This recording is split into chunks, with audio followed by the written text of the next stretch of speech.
So I think we'll just start out by saying welcome. Welcome to the Brown Bag Podcast. This week it's me, Carmen. Sandra couldn't be here because of a field trip that she's doing for Dia de los Muertos, right?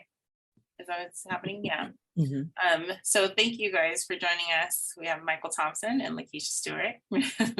So we always start out by saying something that's bringing us joy, just to remind us that it's there. Right? You get into heavy topics and sometimes you can forget. And so who wants to start? What's bringing you joy or life right now? I'll start. So the past couple of weeks, I've been trying to take walks with the people in my division. I just kind of send out a blanket, like I'm going for a walk on Tuesday. And, a couple of people have bitten, but I think it's been more like a change in my attitude and intent, where like now I'm just running into people and seeing people and having conversations that I wasn't having before. I mean, the pandemic kind of put me in this mode and just being more intentional about connecting with people, seeing people, talking to people has kind of made me happier. It's beautiful. Yeah. Well, I'll go ahead and chime in. So I have two things actually that have been bringing me joy.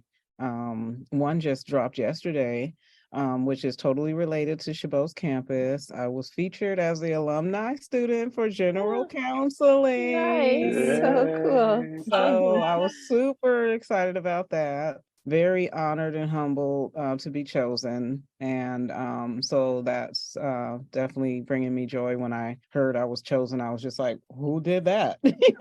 And that'll kind of get into our allyship conversation. So the other thing that's bringing me joy is along the lines of what Mr. Thompson was just talking about, is I've been on a health journey, weight loss journey, and I've down about 16 pounds so far, in the gym and exercising and eating clean and feeling great, much more energy. My mind is much more clear. Feel like I have much more clarity. I just feel like it's pushing me in the direction of just being an overall better person, and just the way I feel and how I interact with other people as well. So, and that's including, colleagues and friends and family, my kids, my son is, he's like walking around like, not like I was ever a Debbie Downer type of mom. I've always been that. I don't know. Maybe I shouldn't toot my own horn, but a lot of people always tell me I'm the fun girl. Oh, nice. now I'm the fun girl. Fun mom. So that's been bringing me joy. That's awesome. Oh, That's great. Carmen, you want to tell us what's bringing you joy? Yeah, I was thinking about this morning, just trying to mine my life for the spots of joy. Things feel a little discouraging, but I would say I've been really enjoying just being with my family, being with my husband and my daughter. We are, one of our big ways that we connect is through the things that we watch together. And so my husband and I, we have our dates that we're watching. Our shows right now we just finished watching The Rings of Power, and we're watching House of Dragon. And then our show we've been watching forever, The Walking Dead, just started back up. So we have a lot of fun just kind of geeking out and talking about the different things that are happening on the shows, and we just laugh together. And so that's been really, really fun. And then I've just been enjoying, my daughter in high school now, and just grown so much, and it's just like a different person. And I'm always looking at her and seeing the little toddler, the little baby in her face still, and just so in awe of who she's become. Super proud of her, she's just jumped in and she's doing well in school and she's enjoying herself. And she joined the Black Student Union at her school, and so she's just excited about that. So we had a lot of fun. We were watching Survivor last night and cracking our jokes. And what about you, Miss Williams? Similar to you, yesterday, I took a personal day because my son really wanted me to do this little pumpkin patch thing at his school. So I did it, and it was exhausting. I don't know how. people have like 25 and 4-year-olds in a room and they like manage it and they're still like happy and alive by the end of the day. Like I was just like, whoa. I'm like, whoa. But you know, like I was exhausted, but he was so happy. Like he was just so happy that mommy spent the day with him, that mommy was at school. You know, he kept asking me, like, why did you do that? And I told him because I love you so much and I want to be able to do it all the time. And he was just so happy. And so when he went to sleep, he like just kind of held my hand. And I was just like, oh gosh. Like, that was so like that brought me so much joy. I was exhausted, but he was just so happy, and so it was just like it evened out. You know, like so that was joyful. Yeah. Well, talking about, you know, like school making you tired, you know, like I'm tired, right? I think that this is like, you know, one of the fun conversations that we get to have, because we get to talk about like, you know, allyship and how to kind of like lessen the stress, right? How to help people not get run down by the institution that they serve.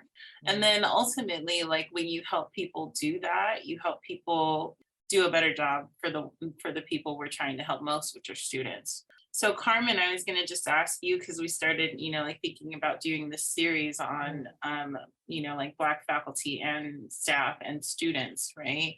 And I wanted to ask you, like, to kind of think about that emotion you had when you heard the statistics that were coming out around Black students from institutional research. Yeah, I mean, the institutional research folks last year, they put together like a summary of the program reviews. And I was like able to look at it just because of the professional development work that the CCEPG does. And, you know, I was just really taken back by how many departments across campus mentioned that they weren't serving their Black students well.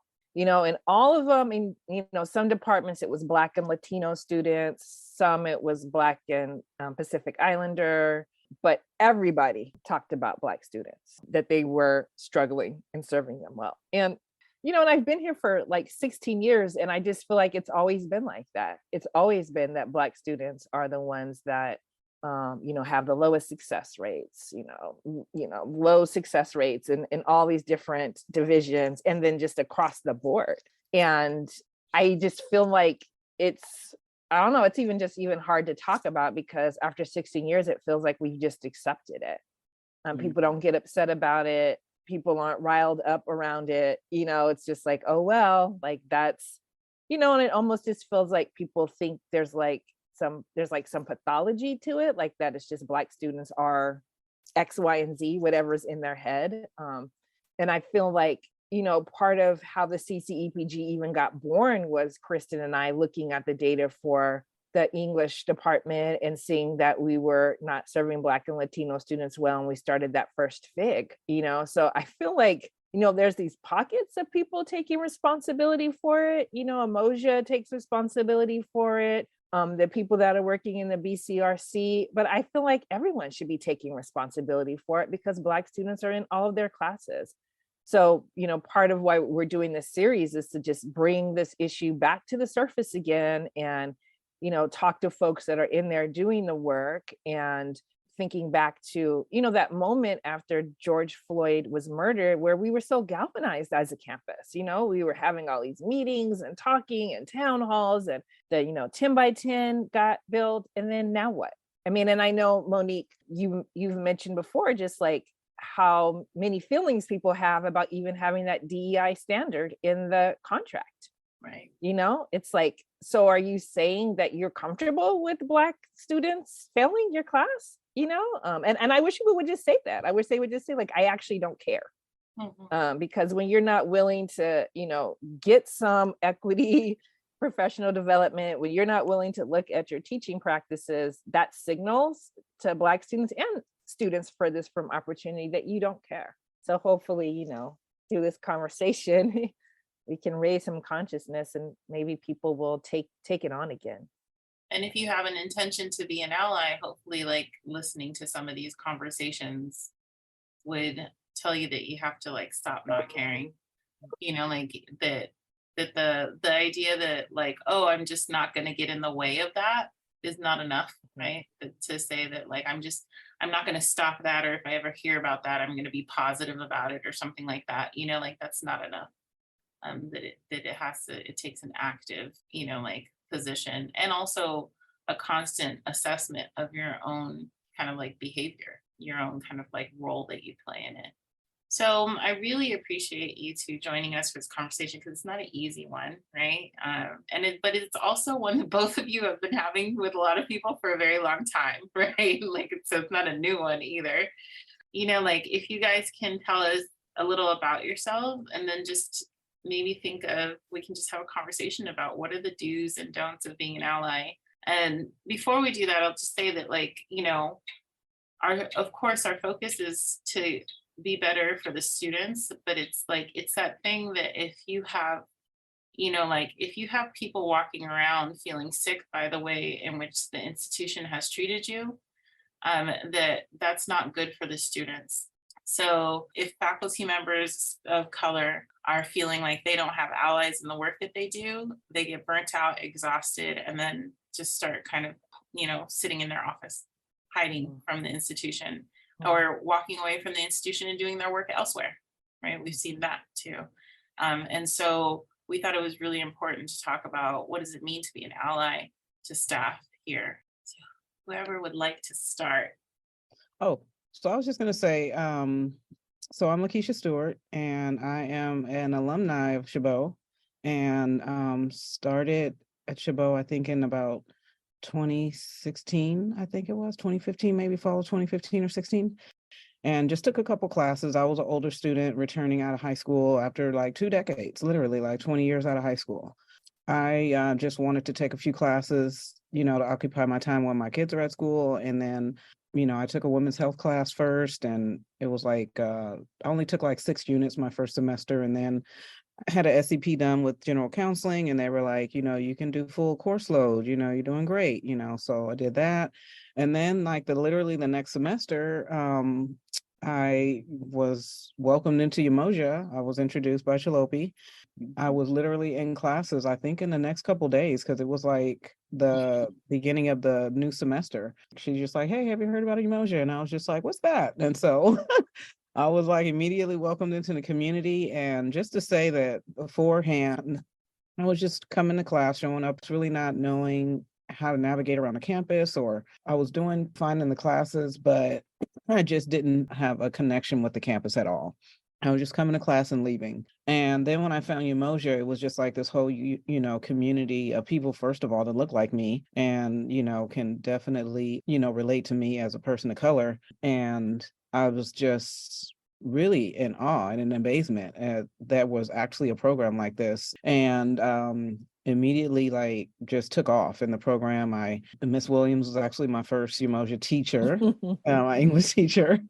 Then I became a TA with the community after, taking classes in the cohort, and then became a student assistant. Ended up, transferring to East Bay and coming back with my bachelor's and now being classified. So it's just been a journey, and it's been a beautiful one. But I really feel like being a part of the Umoja community and a few of the other special programs like EOPS that also serve students of color really were the foundational pieces in, my academic success, and even my success in turn as a person, because it's been life-changing.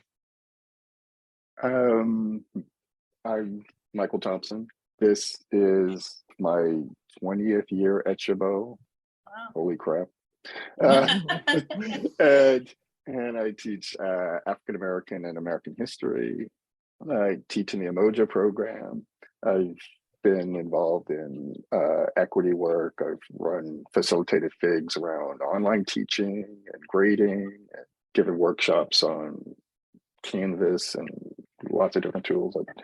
And I think I've done those things to try to figure out and share out, okay, these are some of the things that I've tried, and maybe you want to try them as well, kind of particularly with your African American students, but with all students. And thinking about that that question that you asked about allyship, there's part of me is like, well, I really don't know how to be a white ally. I'm not white. I don't, I don't, but I do know the things and the experiences that I've had, like what have been kind of good, what have found helpful and what I haven't found helpful. And in general, like one of the things, the people I've found most helpful are the people who have done a little work already.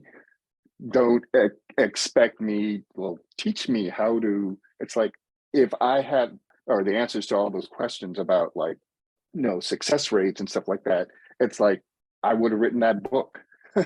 But in some ways I'm trying as well. And as a collective, perhaps we could all try, but what I really appreciate is when a white faculty member kind of, it's like, well, I tried this thing or I've read this, where they come, it's not just like, tell me how to solve the problem of Black students. It's it's like, one, Black students aren't a problem. And two, you've got to be able to question your own practice. And I think that's just true of all teachers. It's like, if you think you've got this, you've cracked this nut, you know how to do this, then you're probably should think about doing something else. It's hard work, and you got to roll up your sleeves, and you need to roll up your sleeves with other people who've got their sleeves rolled up. So that's one thing. It's just like, come having done some of the work, pick up a book, read something and try something. Open yourself up to the possibility that those students in your classroom actually need your help and actually need to be listened to. And African American students in particular, and you might need to make more effort in doing that. And I guess I was also thinking about that question in terms of being like a colleague. And I know my experience, it's like, when you're being put in the position of being a token, where you're being put in the position of like the Black voice or the person of color voice on some committee, on or whatever, and it's exhausting. So so I think I want allies who have already done some work and have put in some effort and don't expect the answers to be handed to them, because they're not going to come like that. Yeah, I would definitely agree with you, Michael, around like this idea of work, because I think sometimes people think being an ally is like being a friend or like helping somebody, And I mean, there's a lot of people that, like I've talked a lot about Susan Gill, who was a mentor. She was an English faculty person, and she mentored me in this position. She really, really did help me, with my resume and cover letter and just like everything, so that I could, especially because I was coming from a nonprofit experience. But to me, that was allyship, because she wasn't like, oh, I really like you, just apply, like she put in the work to really help me. She really put in the work, and positioned herself in the process so that she could help me also, and talk to people about. So she like took it on. And I think that's what we need, is like for people to like take on the work, whatever that means for you. If it's mentoring a new Black faculty, like take it on, actually.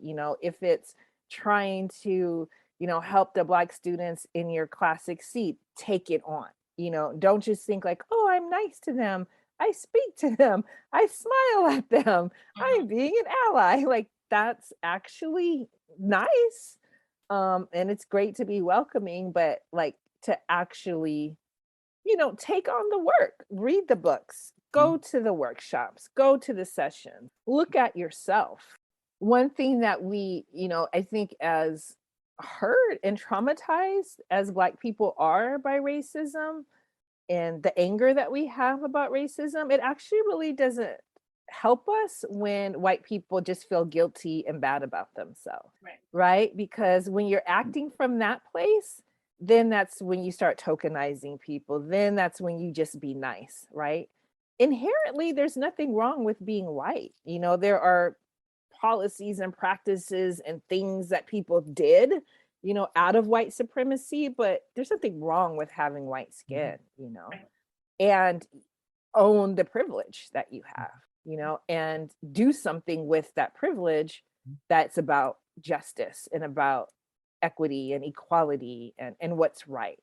So I think, yeah, to me, that's really important. Like Michael said, like doing the work, particularly as a white and any person of color. I mean, I think there's also these places that, you know, we have yet to really figure out and yet to really take on around being allies of color to each other, right? That's still some spots that we need to work on. But I think anybody, you know, just to like really take on the work. And I think, you know, particularly with people of color, like to know that we all have different histories in America, and white supremacy has traumatized us in different ways, and the ways that we navigate it are different.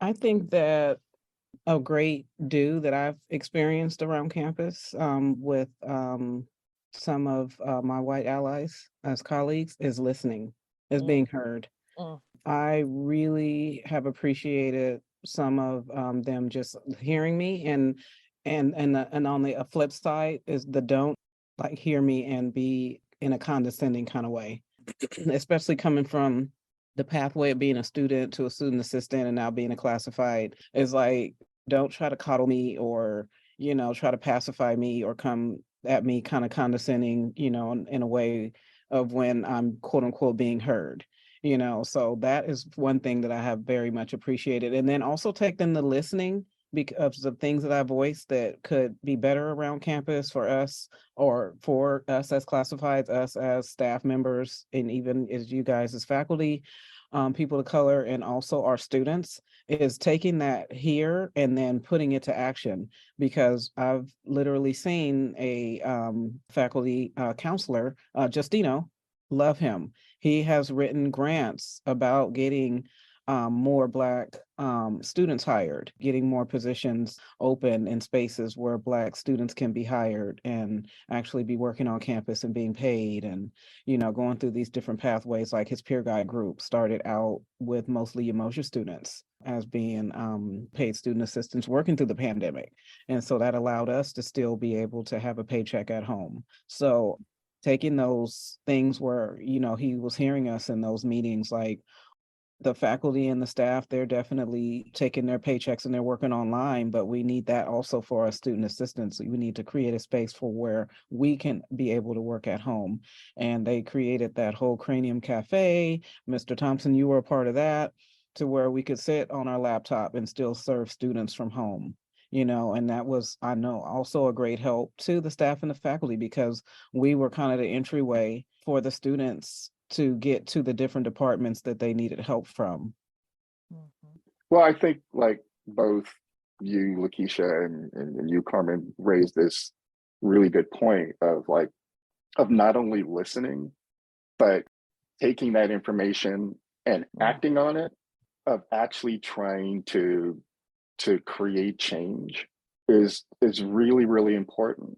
And that effort, whether something succeeds or not, like that effort in and of itself is really, really, really important. It's really important to see.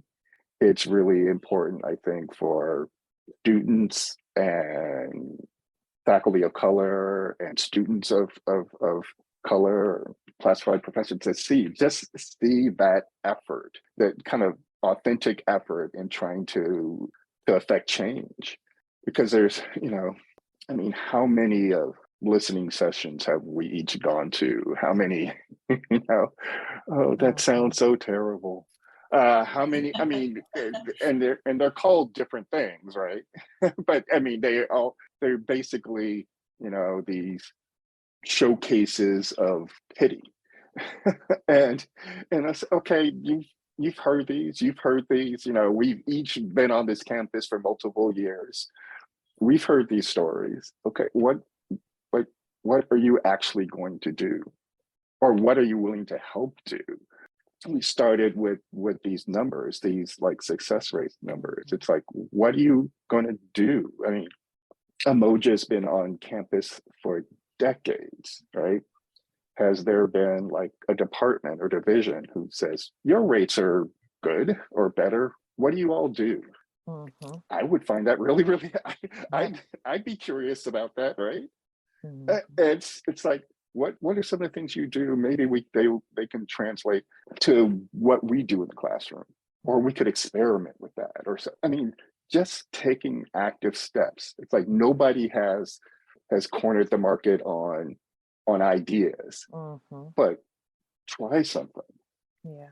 Yeah, it's such a good point. I mean, we don't really have that culture at the campus, you know? I mean, if you think about through K through 12, the way they're organized, it's like, I mean, I don't know if this is in Hayward too, but in Oakland, you know, the teachers get out of school early on Wednesdays. And why? For professional development, right? It's like built into their weekly schedule that you are to be developing professionally, whereas we're kind of left on our own to do it, but then also shown that our success rates aren't good. So it's like, how are you supposed to improve if there's nothing kind of built in the culture to allow you to learn and grow as an instructor, right? It's a real deficit on our part in the way that we're structured.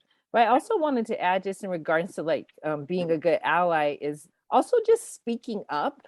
I think, you know, as Black folks and people of color, like we're always, you know, calling out the racism, calling out the oppression. And I know that there's white allies that see it. You know, they see the racism happening, they see the mistreatment happening of people of color, and they're just really silent. And I know it can be scary to speak up. And it's not even that you have to say, oh, that was hella racist. You know, you could just say, I think there's a miscommunication happening, or it seems like, you know, someone's being mistreated, or just like, I don't really like the feelings, you know, the tone of this meeting, or just say something, you know, so that Black people and people of color aren't carrying the weight all the time of calling out the institution for mistreatment or oppressive policies and practices. It's like, speak up. And, you know, I think we do have these like white affinity groups, you know, so people could go there to practice and get more support, and like have a crew of white folks in particular that are doing this work, so that you could try things and have a space to come back to get support, or people that are thinking about you. But I know it would how I would like to just get to go to a meeting and like not say anything, because I know that other people are gonna speak up. Mr. Thompson, Oh I my just God, wanted that to actually comment on what you were just talking about Umoja and what we're doing, and other, you know, spaces and places and people on campus asking, you know, especially the upper administration asking, like, what are they doing and how is their program working and getting these success rates. So I just wanted to comment that I actually have hope that our new senior leadership is moving in that direction, because with our new Dean Molina for special programs, she did a series of workshops over the summer with us. You know, we were doing those 410s Mm. and keep us busy for those long 4 10-hour days. But we did a series of workshops with us, classified. They were pretty much sharing our skill sets. You know, everyone has different skill sets. And it was also about sharing our programs, so that we all are more special programs as a family. You know, like we're not just, oh, Umoja and Trio and EOPS and like all doing our own thing, but we're all really collaborating as a family. So we really need to learn how each other's programs work. So when I did the presentation on Umoja, she was just like, I'm like just so loving this presentation. She's like, because we really never kind of have heard, we know who you are and like what you guys do, but to hear it and see it in such detail, she's like, I want you to teach this to the whole campus. She's like, I don't know how we're going to be able to do it, but I'm going to sit here and I got to figure out how we can get this presentation, you know. And she's like, if you want to include whoever, yeah, we need like this presentation to be on a big scale for the whole campus. So like Umoja is the best kept secret around campus, and we have such great success rates, with our students, and not just grades, because we know that grades are not everything. It's just the other stories behind, like life changing, like me, like literally coming back to school and getting my education or whatever has been literally life changing, and catapulted my life in a totally different direction than sitting at home being a stay-at-home mom, which is fine. That's your path and what you want to do, but it just really geared me in a really great position, especially for my for my ultimate goals. And that's an ally. Like what Melina did, what Justino did, what Susan Gill did, that's an ally. I think what, like what was said in another meeting I was in was that you're not an ally because you call yourself one, you're an ally because someone else calls you one. So that you cannot take that title. Like you can't just, like put it on and say, I'm an ally to this community, but really that the community has to look at you and say, you're an ally and thanks, like you're an ally. And I think those people we can say that to. And I was just sitting here thinking when I was thinking about Carmen talking about the culture, right, of Chabot and the culture here. It's like, there are so many people walking around thinking that they've already put on that badge, that they're an ally. But if they just did, if in claiming that title, they even did a 10th of what Susan or Melina or Justina did, our whole culture would be completely different.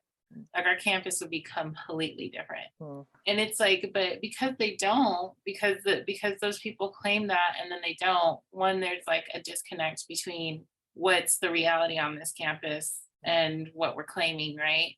And which is always hard when that happens, right? Because it's like, oh, but so many people attended this meeting and so many people signed this petition and so many people, right? And so visually, it's again the performative thing. Visually, we might be looking okay, but in reality, we're not. And so then you have these people who eventually, Patricia has tons of things to do. Justino is running a bunch of stuff. Susan's retired. She was tired. Like she did a lot while she was here, but she was tired when she retired, right? And it's like we're burning out the people who are truly allies. If just like everyone that says they want to be an ally picked up a 10th, think about how much, like how they'd be allying with even their own colleagues that might not need their allyship as much. But at the same time, they're just saying, I'm going to help you do this. Like Melina needs people to help her do that. Yeah. And if not, that's going to be a ton of work on her plate, right? And what usually happens is the people that are going to end up helping her do that are the people who are already doing a ton of work. So I think that like, to me, is like just the most frustrating thing is that people walk around feeling like I am an ally. I don't get in the way of, or I make sure that like in a meeting, this person gets to talk. Right, like that type of thing. I'm just like, no, nobody's calling you an ally yet. And so that's what just all these wonderful stories about allyship is making me think about how many people actually think they're doing this and they're not.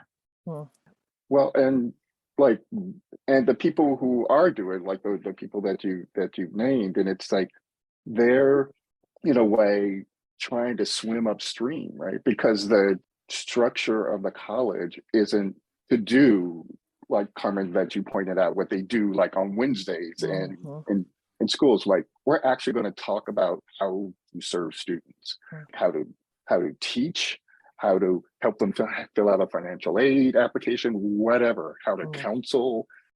We're so busy filling out reports and statistics and being in meetings that we don't actually give ourselves the opportunity. We aren't structured to actually think and talk and share about what it is we're supposed to be doing. And that's one of the workshops that you put together, Carmen. It's like that's a supremacist structure, right? It's like we're always, before we started talking, like we're all tired, right? We're all tired from all the stuff that we're expected to do before we even walk into that classroom or walk into our office.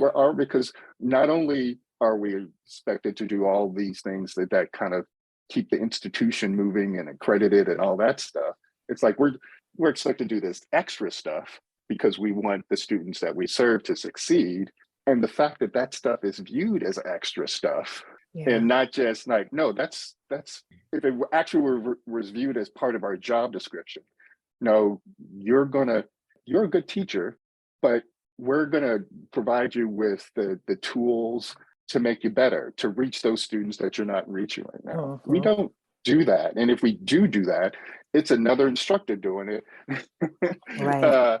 on their own dime or with minimal pay, attended by the same people that we see over. It's like, and that's exhausting, right? That's exhausting. And I appreciate the people you name, and there are more people who are really, really trying hard. But it's like, I guess we're all saying it's got to be the shift in culture and how it works. Yeah. And we like to say we're student centered. We are meeting centered. We are report centered. We are. It's like the probably well-known secret of every teacher teaching on campus is like, oh my God, I've got so much grading to do, right? Oh my God, we're all being dragged down, and it's like, and that doesn't have to do with the grading itself, but it has to do with like, we got to do that on top of all this other stuff, right?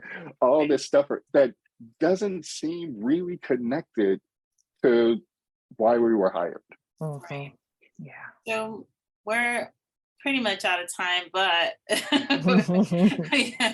we do have a little bit we can close up and talk. But I appreciate everything that you've both been saying. And, it makes me think like, what does it look like for an institution to be an ally? Like the institution itself, like what does that look like? What does that mean? What kind of like values does it carry? I will say, like I am really excited about the DEIA stuff, the diversity, equity, inclusion, and access mandate that's coming from the state, because I think that they're trying to force us, right? But in the most positive way you can use that word, to start thinking about not just how we're serving students, but how we're interacting with each other based on those standards, and that it forces the institution to prioritize giving people time to learn those things, right? And I think in some ways, a lot of all the people who worked around to write it, I think that they recognize that we're stuck in this cycle of just reporting and then meeting and then reporting and then meeting and then reporting and then meeting, right? And that's not making any improvements to what we're seeing on the campuses, right? Between staff and between students. So yeah, I mean, there are many things from the state that get forced that I don't like, and this is not one of them. This is one of them that I love. Right? This is one of them that I love. Right? This is definitely one. So we always end with giving a little piece of advice or like recommendation. And so we want to know, like, what do you recommend for, like your colleagues? What do you recommend? Whether it doesn't have to be something, educational or serious, it could be something fun, it could be whatever. Yes. I watched this show on AMC called Dark Winds. And it's this kind of crime psychological detective thriller that's takes place in the Southwest on the Navajo reservation. So the investigators are Navajo officers, and it's really, really interesting. It's like this combination procedural, but it also has these spiritual elements to it. And so I thought it was really cool. And I forgot to mention this to begin with, and I know I'm talking too long, but there are history and ethnic studies classes that just were approved to fulfill the new ethnic studies GE requirement. Nice. So I'm really excited about this and encourage other groups to get their courses qualified. Awesome. So I'll jump in and say, you know how they always say us as Black people, we always show up and show out. So I want to see our white allies around campus to show up and show out for us. Mhm. It's a great And that's it. recommendation. Yeah. Excellent recommendation and advice.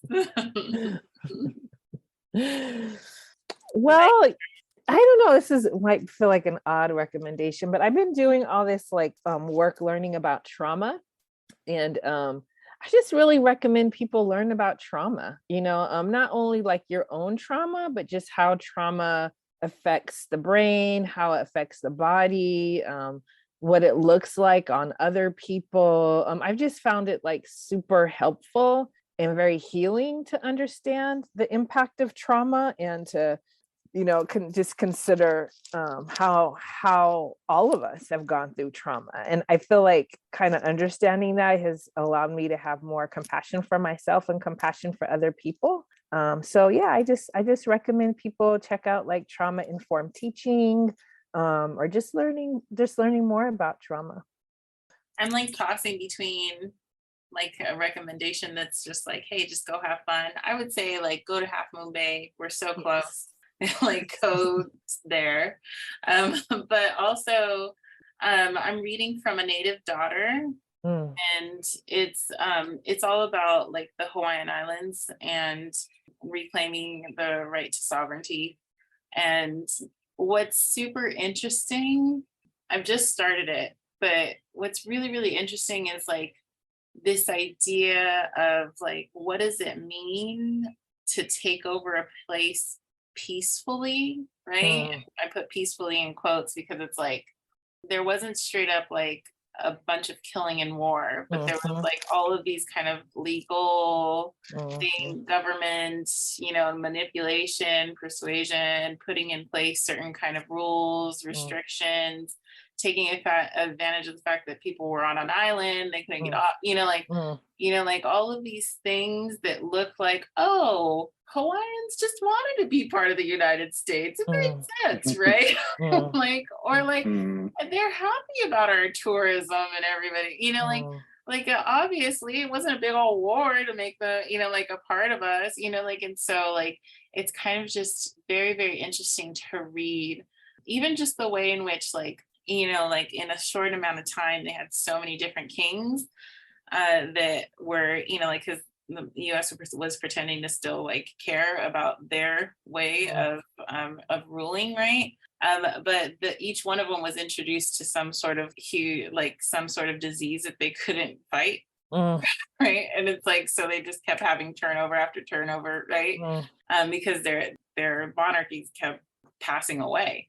And so like all of that, like just learning about that and then seeing how we're doing it now, because like people say, oh, they want us there, like we're setting up this, they're not even fighting against us being there, and so like how I think we're really like we can see how violence is replicated pretty easily, but it's like this quiet way of taking things. How is that being replicated, And so I'm just finding it really interesting. So that's my recommendation. That was a little bit of a bummer one. That's a good one. Yeah. That was good. I've always been interested in the You history. gotta, you have to know the history. Yeah. Yeah. I have There's so many people who don't. Yeah. And I think it's important for our student demographic, right? Because it's like there's trauma and there's anger and there's upset that comes, but you can't trace it to like this one big like everybody was killed, like moment, it's different. Yeah, I was mentioning it, but I read this novel, The Shark Dialogues by Kiana Davenport, that book. Yeah, and after I read that book, I was like, I don't think I'm ever going to Hawaii, and I've never been to Hawaii after that. It was just like the history, just like you're mentioning, I was like, I just can't be a part of it, and I still have never gone. I mean, maybe if somebody invited me or it was for some type of social justice-y conference, but I just can't go there like on vacation. Mhm, It's too hard. mhm. It's complicated. It's Yeah. very, I mean, the land is right now is just being all bought up. Like Yeah. Zuckerberg Yeah. owns like a ton of land and it's trying to buy more. Oh my God. Right. Oh my God. Yeah. Sad. Super sad, but also quiet.